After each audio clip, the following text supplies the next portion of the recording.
Assalamualaikum warahmatullahi wabarakatuh. Perkenalkan, nama saya Ifra Zubita Putri, NIM 21121171.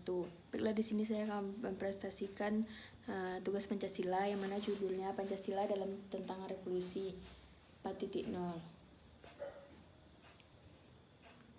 Belakang ini kita sering mendengar dan melihat berbagai berita mengenai revolusi industri 4.0. Bahkan pemerintah saat ini juga sedang gencar-gencarnya membahas mengenai revolusi industri 4.0, itu dengan diresmikannya roadmap yang disebut Make Indonesia oleh Bapak Joko Widodo. Namun apakah kita sudah mengenai apa itu revolusi industri dan dampaknya bagi negara kita?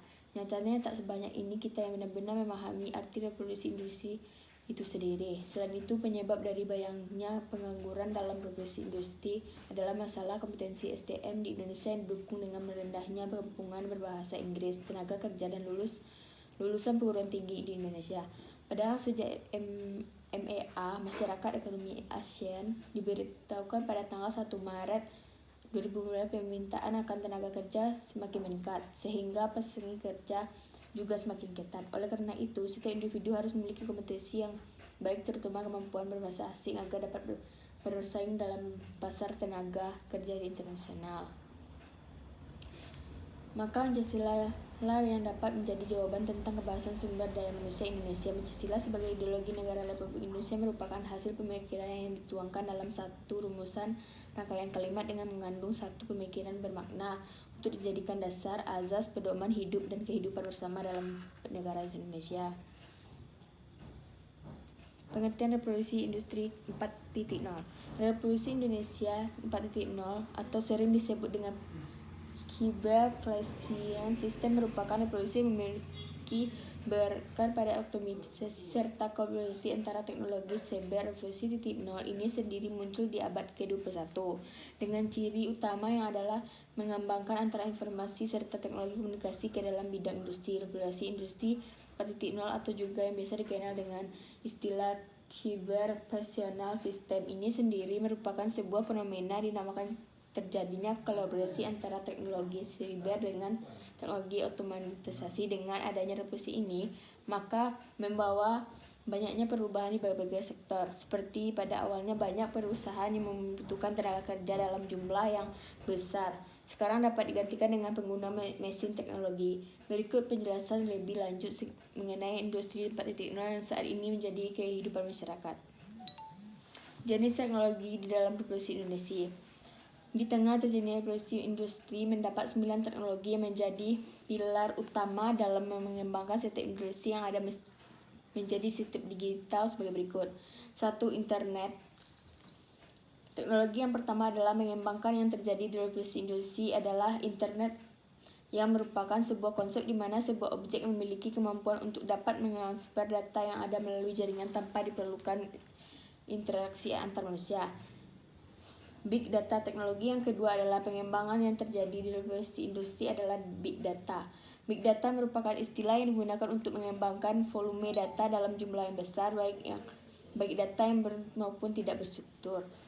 3. Augmented. Teknologi yang ketiga adalah pengembangan yang terjadi di evolusi industri adalah Augmented Reality atau dikenal dengan AR. AR merupakan sebuah teknologi di mana menggabungkan antara benda dunia maya 2 dimensi dengan benda 3 dimensi yang ada ke dalam sebuah lingkungan tersebut, kemudian memproduksikan benda maya yang ada disebut ke dalam waktu yang nyata. Lanjut. 4.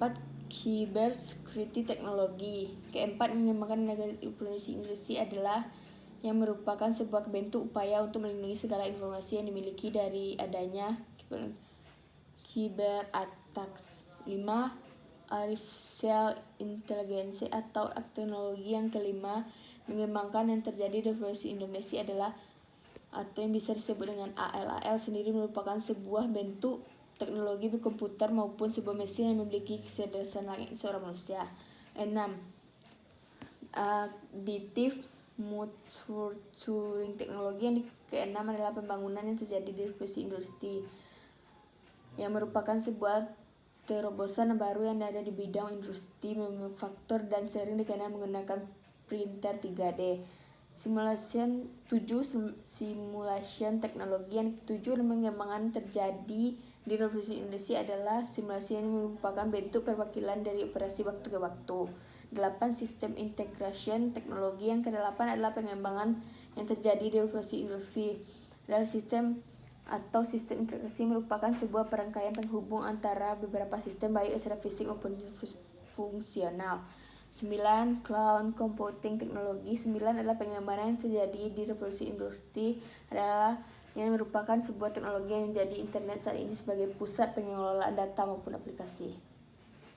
Dampak positif revolusi industri: kemudahan dalam mengakses informasi dikarenakan dapat menggunakan gadget maupun teknologi lainnya. Efektivitas dalam bidang produksi dengan mengganti tenaga manusia yang ada mengganti dengan teknologi mesin. Selain mengurangi biaya produksi karena mengurangi penggunaan tenaga kerja, dengan menggunakan teknologi dapat meningkatkan hasil produksi. Dapat meningkat pendapatan nasional karena dapat memproduksi barang dalam waktu yang relatif singkat dengan kualitas yang baik. Peningkatan peluang kerja bagi tenaga ahli. Hal ini dikarenakan walaupun menggunakan mesin, tetap saja membutuhkan tenaga ahli manusia untuk menggerakkannya. Dampak negatif revolusi industri: lebih rentan terhadap serangan siber. Hal ini dikarenakan proses produksinya menggunakan mesin teknologi. Oleh sebab itu, sangat penting untuk memiliki sistem keamanan yang baik. Butuh biaya besar dalam investasi alat serta pekerja. Hal ini dikarenakan harus mengeluarkan uang atau membeli alat terlebih dahulu, serta pelatihan keterampilan pegawai agar dapat menjalankannya. Prinsip rancangan dan revolusi industri 4.0. Dalam membantu perusahaan untuk mendapat inovasi serta mengimplementasikan skenario ke dalam revolusi industri, terdapat 4 prinsip rancangan: interoperabilitas atau kesesuaian, transparansi informasi, bantuan teknis. Keputusan mandiri. Prinsip rancangan yang keempat adalah keputusan mandiri merupakan kemampuan sistem fisik yang agar dapat membuat keputusan mandiri serta melakukan tugasnya sendiri. Jika terjadi sebuah pengecualian, gangguan maupun tujuan yang berseberangan, maka tugas akan didelegasikan ke atas. Contoh penerapan industri.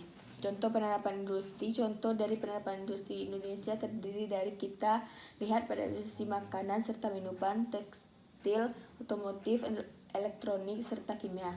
Salah satu memproduksikan produk yang ditawarkan melalui telepon digital agar proses pemasarannya bisa lebih masif.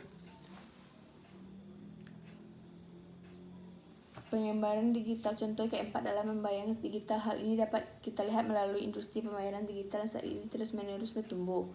Kursus online. Contoh kelima adalah kursus online. Hal ini juga didukung dengan adanya pandemi saat ini yang sudah terjadi sejak awal 2020. Oleh karena sebab itu, industri di bidang ini semakin tumbuh dengan pesat karena masyarakat yang tidak memiliki pilihan lain untuk menuntut ilmu dan menerima informasi di tengah keadilan ini.